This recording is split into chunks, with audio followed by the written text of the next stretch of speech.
രണ്ട് കൈകളും പുറകിലേക്ക് കെട്ടിക്കൊണ്ട് കുഞ്ഞാലിക്കുട്ടി സൗമ്യനായി ചില കാര്യങ്ങൾ പറയുന്നുണ്ട്.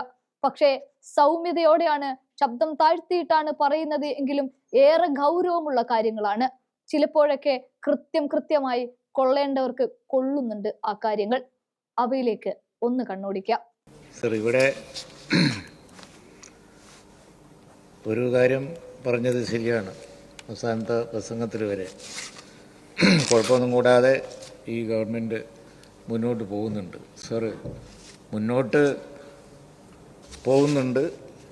വേറെ ഇനിയൊരു നയപ്രഖ്യാപന പ്രസംഗം കൂടി വന്നു, ശരിയാണ്. പക്ഷേ പറയുന്നതൊന്നും ചെയ്യാൻ കയ്യിൽ കാശില്ല, അതുകൊണ്ട് ഒന്നും നടക്കുന്നില്ല എന്നുള്ള കാര്യം തുറന്നാരും പറയുന്നില്ല എന്നാൽ എല്ലാവർക്കും നല്ല പോലെ അറിയാം. യഥാർത്ഥത്തിൽ കയ്യിൽ കാശില്ലാതെ വർഷാവർഷം ഗവർണർ വന്ന് നല്ല ഒരു പ്രഭാഷണം, ആ പ്രഭാഷണത്തിൽ കാര്യങ്ങളൊക്കെ വളരെ ശുഭം എന്ന് പറഞ്ഞിട്ട് വല്ല കാര്യമുണ്ട്? എല്ലാവർക്കും ഉള്ളിൽ ബോധ്യമുണ്ട് കേരളത്തിൻ്റെ സാമ്പത്തിക സ്ഥിതി മോശമായിക്കൊണ്ടിരിക്കുന്നു. അതുപോലെ തന്നെ എക്കണോമിക്കലായിട്ട് നമ്മൾ വീക്കായിക്കൊണ്ടിരിക്കുകയാണ്. നമ്മുടെ പല നമ്പർ വണ്ണും പോയിക്കൊണ്ടിരിക്കുകയാണ്. സർ, വളരെ ലളിതമായി അടിസ്ഥാനപരമായി ആർക്കും തർക്കമില്ലാത്ത ഒരു കാര്യമാണ്. കേരകൃഷിയിൽ നമ്മൾ കുറേ കാലമായിട്ട് ഒന്നാമത്, അല്ലെങ്കിൽ ഇന്ത്യയിൽ തന്നെ എല്ലാവരും അറിയാം, കേരളത്തിൻ്റെ പേര് തന്നെ അതല്ലേ. ആ കേരകൃഷിയിൽ വരെ ഇപ്പോൾ കർണാടക ഒന്നാമത്, Kerala slips to third in coconut production. Sir, ഇവിടെ നമ്മുടെ ഏറ്റവും വലിയ ശക്തി എന്ന് പറയുന്നത് വിദേശങ്ങളിൽ നിന്നുള്ള റെമിറ്റൻസാണ്. വിദേശത്തു നിന്നുള്ള ഇതാണ്. അതുകൊണ്ടാണ് നമ്മൾ പിടിച്ചിരുന്നത്, അല്ലാതെ ആരുടെയും ഒരു കഴിവുകൊണ്ടല്ല. മാറി മാറി വന്ന ഗവൺമെൻറ്റുകളുടെ ഒക്കെ അതാത് കാലത്തുള്ള സംഭാവനകളൊക്കെ ഉണ്ട്, സ്ലിപ്പുണ്ട്, കഴിവുകളുണ്ട്, അതൊക്കെ ഉണ്ട്. പക്ഷെ യഥാർത്ഥത്തിൽ കേരളമായി വ്യത്യസ്തമായി നമ്പർ 1 ആയി നിന്നത് കേരളത്തിൽ വന്നുകൊണ്ടിരുന്ന വിദേശ റെമിറ്റൻസ് കൊണ്ടാണ്. നമുക്കിന്ന് അതിൽ നമ്പർ 1 ഇല്ല. കേരളമല്ല, ഇപ്പോൾ വിദേശ റെമിറ്റൻസിൽ മഹാരാഷ്ട്രയാണ് ഒന്നാമത്. സർ, കേരളം പൊതുവിൽ പിന്നെ എന്തിലാണ് ഈ നമ്മൾ സർ 1-2 രംഗത്ത് നമ്മൾ നമ്പർ 1 ആണെന്ന് പറയുന്നുണ്ട്. അത് പിന്നെ ആർക്കും ബോധ്യമില്ലാത്തൊരു കാര്യമാണ്. ഒന്ന് പറയുന്നത് ഇൻവെസ്റ്റ്മെൻറ്റാണ്, അതെങ്ങനെയാവും എനിക്ക് അറിഞ്ഞുകൂടാ. അതേപോലെ തന്നെ ചില രംഗങ്ങളിലൊക്കെ ഉണ്ട് എന്ന് പറയും. പക്ഷേ കേരളം അഭിമാനപൂർവ്വം നമ്പർ 1 ആണ് എന്ന് പറഞ്ഞുകൊണ്ടിരുന്ന രംഗങ്ങൾ എന്ന് പറയുന്നത് ഒന്ന് ലിറ്ററസി എഡ്യൂക്കേഷൻ, അതുപോലെ തന്നെ IT എഡ്യൂക്കേഷൻ, IT അപ്ലയൻസിൻ്റെ ഇംപ്ലിമെൻറ്റേഷൻ തുടങ്ങി പല കാര്യങ്ങളിലാണ്. അതിലൊക്കെ മറ്റ് സ്റ്റേറ്റുകൾ വളരെ അധികം മുന്നോട്ട് പോയിക്കൊണ്ടിരിക്കുകയാണ്. സർ, എൻ്റെ പക്ഷം കേരളം പൊതുവിൽ വീക്കായിക്കൊണ്ടിരിക്കുകയാണ് എന്നുള്ളതാണ്. വീക്കാകുക എന്ന് പറയുമ്പോൾ സർ, അത് വലിയ അപകടകരമായ ഒരു കാര്യമാണ്. കാരണം എന്താ വെച്ച് കഴിഞ്ഞിട്ടുണ്ടെങ്കിൽ കേരളത്തിൽ വിദ്യാഭ്യാസം ഉന്നത നിലവാരം പുലർത്തുന്നത് കൊണ്ടാണ് ലോകത്ത് നമുക്ക് എല്ലാ രാജ്യങ്ങളിലും അവസരം കിട്ടിക്കൊണ്ടിരുന്നത്. എന്നാൽ ഇപ്പോൾ എഡ്യൂക്കേഷൻ്റെ ക്വാളിറ്റി കുറവ് കാരണം കുട്ടികൾ ഒരു ഘട്ടം കഴിഞ്ഞിട്ടുണ്ടെങ്കിൽ പഠിക്കാൻ വേറെ രാജ്യം നോക്കുകയാണ്, വേറെ സ്ഥലം നോക്കുകയാണ്. അപ്പോൾ ഈ നിലയ്ക്ക് ഇങ്ങനെ കേരളത്തിൽ യാതൊരു കുഴപ്പമില്ല, എല്ലാം ഓക്കെയാണ് എന്ന് വർഷാവർഷം ഗവർണർ പറഞ്ഞിട്ട് കാര്യമില്ല. അതുപോലെ തന്നെ ഗവൺമെൻറ് നിങ്ങളെന്ത് പ്രതിപക്ഷം എന്ത് പറഞ്ഞാലും ശരി, ഞങ്ങളത് ബാധിക്കൂല, ഞങ്ങൾ ഈ ഉറച്ച ഭരണം തുടർന്നുകൊണ്ടിരിക്കും. പക്ഷെ കേരളത്തിൻ്റെ സ്ഥിതി മോശമായിക്കൊണ്ടിരിക്കുകയാണ് എന്നുള്ളൊരു വസ്തുതയാണ്. സർ, അതുപോലെ തന്നെ ഈ ഭരണത്തിൻ്റെ എഫിഷ്യൻസി, സർ, ഇവിടെ സെൻട്രൽ അസിസ്റ്റൻസായി കിട്ടുന്നില്ല, കേന്ദ്ര ഗവൺമെൻറ് സഹായിക്കുന്നില്ല എന്ന് പറയുന്നു. കേന്ദ്ര ഗവൺമെൻറ് സഹായിക്കുന്നില്ല, കേന്ദ്ര ഗവൺമെൻറ് മൈൻഡ് ചെയ്യാണ് എന്നുണ്ടെങ്കിൽ ചെയ്യേണ്ടിയിരുന്നത്, എല്ലാവരും വിചാരിച്ചു വയനാട്ടിലെ ആ ദുരന്തം ഉരുൾപൊട്ടൽ വന്നപ്പോൾ ഇതിലെങ്കിലും ഒരു വ്യത്യാസം കേന്ദ്രത്തിൻ്റെ ഭാഗത്തുനിന്ന് ഉണ്ടാവുമെന്ന് വിചാരിച്ചു. അതിൽ പോലും ഒരു ഹൃദയശൂന്യമായ നിലപാടാണ് കേന്ദ്ര ഗവൺമെൻറ് എടുത്തത്.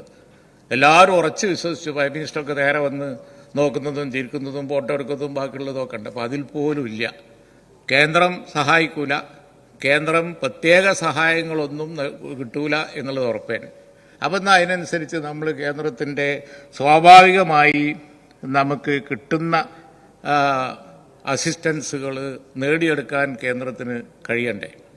ശരി, ഭരണത്തിൻ്റെ എഫിഷ്യൻസി ഇമ്പ്രൂവ് ചെയ്യാൻ ബഹുമാനപ്പെട്ട മുഖ്യമന്ത്രിക്ക് കഴിയണ്ടേ? അതാണ് എൻ്റെ ചോദ്യം. ഇവിടെ ഇപ്പോൾ കേന്ദ്രത്തിൻ്റെ സ്വാഭാവികമായി കിട്ടുമായിരുന്ന UGC അസിസ്റ്റൻസ്, ആ UGC അസിസ്റ്റൻസ് വൻ തുക ഉള്ളതാണ്, നേടിയെടുക്കാൻ നമുക്ക് കഴിയുന്നില്ല. ഹയർ എഡ്യൂക്കേഷനിലുള്ള ക്വാളിറ്റി കുറവ് നമ്മൾ ഒരു വശത്ത് പറയുന്നു, ഒരു വശത്ത് ആ നിലയിൽ സ്വാഭാവികമായി കിട്ടുന്ന UGC ഗ്രാൻറ്റ് ബാക്കിയുള്ള കാര്യങ്ങളൊക്കെ വാങ്ങുന്ന കാര്യത്തിൽ അത് കേന്ദ്രത്തിൻ്റെ ഒരു മേഴ്സിയും കൂടാതെ നമുക്ക് കിട്ടുന്ന നിയമപരമായി കിട്ടേണ്ട കാര്യങ്ങൾ നേടിയെടുക്കാൻ നമുക്ക് കഴിയുന്നില്ല. അതുപോലെ തന്നെ എത്ര രംഗങ്ങൾ ഒന്നിനും ഇന്നിപ്പോൾ രാവിലെ വനം മന്ത്രി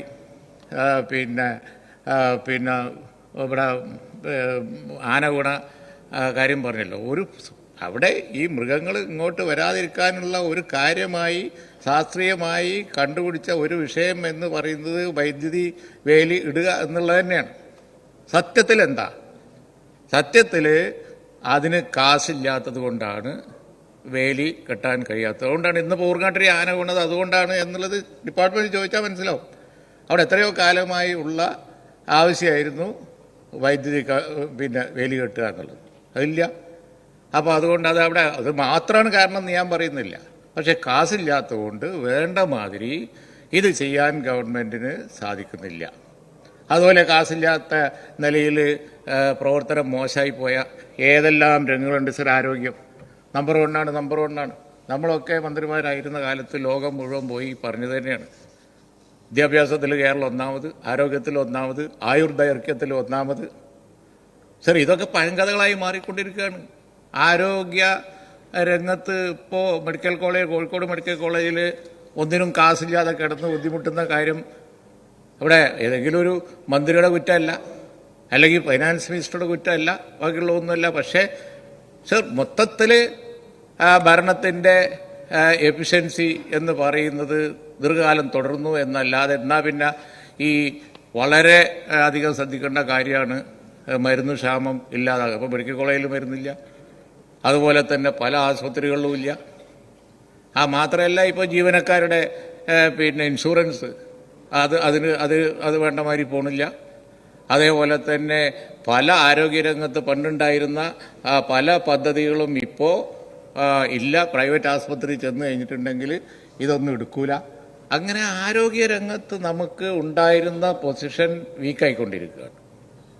ഞാനതാ എൻ്റെ സർ, ഇനിയിപ്പോൾ വേറെ അത്യാവശ്യമുള്ള മറ്റു രംഗങ്ങൾ, ഇപ്പോൾ കുടിവെള്ളത്തിൻ്റെ കാര്യം പറയുകയാണെന്നുണ്ടെങ്കിൽ സർ, കേന്ദ്ര ഗവൺമെൻറ്റിൽ നിന്ന് കിട്ടുന്ന ജലജീവനൊക്കെ അതുപോലുള്ള പദ്ധതികൾക്ക് പദ്ധതികൾക്ക് ഫണ്ട് കിട്ടുന്നുണ്ടോ? ആ ഫണ്ട് വാങ്ങിയെടുക്കാൻ കഴിയാത്തത് കൊണ്ട് പല സെൻട്രൽ സ്കീമുകളും നമുക്ക് ഇല്ലാതായിപ്പോകും. ഇതെല്ലാം ബാധിക്കുന്നത് സാധാരണ ആളുകളെയാണ്. സർ, ചികിത്സാരംഗത്ത് അത്യാധുനിക ഉപകരണങ്ങൾ, രീതികൾ ഒക്കെ ലോകത്ത് വന്നുകൊണ്ടിരിക്കുമ്പോൾ അതിൽ പലതും വാങ്ങാൻ നമുക്ക് കഴിയുന്നില്ല. സർ, അതിനേക്കാളൊക്കെ ഇപ്പോൾ നമ്മൾ റേഷൻ പൊതുവിതരണ സമ്പ്രദായം സർ ഇപ്പോൾ പഴയ പോലെ ഉണ്ടോ? പഴയ പോലെ ഇല്ല, തകർന്നുകൊണ്ടിരിക്കുകയാണ്, പോയിക്കൊണ്ടിരിക്കുകയാണ്. സർ, നിങ്ങൾ പറയുന്ന പ്രതിപക്ഷം പറയുന്നത്, നിങ്ങൾ പറയുന്നതും ഞങ്ങൾ യേശുല ഞങ്ങൾ തുടർന്നു എന്ന് പറയുമ്പോഴും തുടർന്നിട്ട് ആ ഭരണം കൊണ്ട് വന്നുകൊണ്ടിരിക്കുന്ന മാറ്റം എന്ന് പറയുന്നത് കേരളത്തിൻ്റെ സാമ്പത്തിക സ്ഥിതി തകരാണ്. പക്ഷെ അതുപോലെ തന്നെയാണ് ഞാൻ ഓരോന്നും പറയുന്നില്ല. പൊതുമേഖലാ സ്ഥാപനങ്ങൾ ഇപ്പോൾ ഞങ്ങളുടെ കാലത്തൊക്കെയാണ് എന്നുണ്ടെങ്കിൽ ഇത്ര പൊതുമേഖലാ സ്ഥാപനങ്ങളിൽ ഇപ്പം ഇനി ശമ്പള കുടിശ്ശികയുണ്ട് എന്നൊക്കെയാണ് പറയുന്നത്. ഇപ്പം അങ്ങനെയല്ല. അപ്പോൾ ശമ്പളം എവിടെയും കൊടുക്കുന്നില്ല. കൊല്ലത്തിൽ 1-2 മാസം എവിടെ കൊടുക്കാൻ കഴിഞ്ഞു എന്നാണ് നോക്കുന്നത്. സർ, ഇനി വേറൊരു രംഗം നമ്മൾ പറയാം. ഇപ്പോൾ കേരളത്തിൽ ഇപ്പോൾ ബ്രൂവറി അനുവദിച്ചു. സർ, ഒരു ഇൻവെസ്റ്റ്മെൻ്റാണ് എന്ന് പറയുന്നു. സർ, അതിനേക്കാൾ വലിയ ഇൻവെസ്റ്റ്മെൻറ്റ് ആയിരുന്നു സ്മാർട്ട് സിറ്റി. അത് എത്ര പേർക്ക് തൊഴിൽ കൊടുക്കുമ്പോൾ അതാണ് ഇൻവെസ്റ്റ്മെൻറ്റായി കണക്കാക്കുകയാണെങ്കിൽ അതാണ്.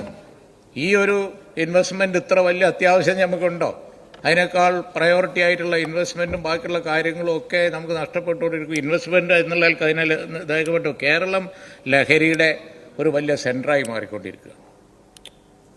മദ്യവും മയക്കുമരുന്നും ഒക്കെ കൂടി ആയിട്ട് സർ ഇവിടുത്തെ ഈ കൺഫ്യൂഷൻ, ഇതിൻ്റെ ഒരുപ്പോൾ അധോലോകവും എല്ലാം കൂടി ആയിട്ടുള്ളത് അത് വളരെ ഗൗരവമുള്ള വിഷയമാണ് സർ. അതുപോലെ തന്നെ ഇപ്പോൾ ഇവിടെ പറഞ്ഞു നമ്മുടെ വയനാട് പ്രോജക്റ്റ് സർ, അതൊരു യുദ്ധകാല അടിസ്ഥാനത്തിൽ നടപ്പിലാക്കേണ്ട ഒരു പദ്ധതിയല്ലേ. 5-6 മാസം പോയി. ഇനിയിപ്പോൾ അടുത്ത കാലത്ത് ഇത് പെട്ടെന്ന് പൂർത്തിയാക്കാൻ നമുക്ക് പറ്റുമോ? ഇപ്പം അതുകൊണ്ട് അവിടുത്തെ ദുരന്തത്തിനിരയായ ആളുകളുടെ കഷ്ടപ്പാട്, ഈ വൈകുന്നത് കൊണ്ടുള്ള കഷ്ടപ്പാട്, അത് അനുദിനം വാർത്തകളിലൊക്കെ വന്നുകൊണ്ടിരിക്കുകയല്ലേ സർ. അതുകൊണ്ട് ഭരണം തുടരുന്നു, ഞങ്ങളാണ് ജയിച്ചത് ഞങ്ങളാണ് എന്ന് ഭരണകക്ഷി പറയുന്നത് എങ്ങനെയെന്ന് എനിക്ക് മനസ്സിലായില്ല. അപ്പോൾ അടുത്ത കാലത്തുണ്ടായ എല്ലാ തെരഞ്ഞെടുപ്പിലും ജയിച്ചിരിക്കുന്നത് ഞങ്ങളാണ്, പാർലമെൻറ്റിൽ ജയിച്ചത് ഞങ്ങളാണ്. അതേപോലെ തന്നെ നടന്ന ഉപതെരഞ്ഞെടുപ്പുകളിൽ ജയിച്ചത് ഞങ്ങളാണ്. അതേപോലെ തന്നെ ഇപ്പോൾ തദ്ദേശ സ്വയംഭരണ സ്ഥാപനങ്ങളിൽ ഇപ്പോൾ അടുത്തുണ്ടായ തെരഞ്ഞെടുപ്പുകളിൽ ഒക്കെ ജയിച്ചത് ഞങ്ങളാണ്. പിന്നെ ഞങ്ങളാണ് ജയിക്കുന്നത്, ഇനി ഞങ്ങളെ ജയിക്കുള്ളൂ എന്ന് പറയുന്നത് എന്താ എനിക്ക് മനസ്സിലാകുന്നില്ല.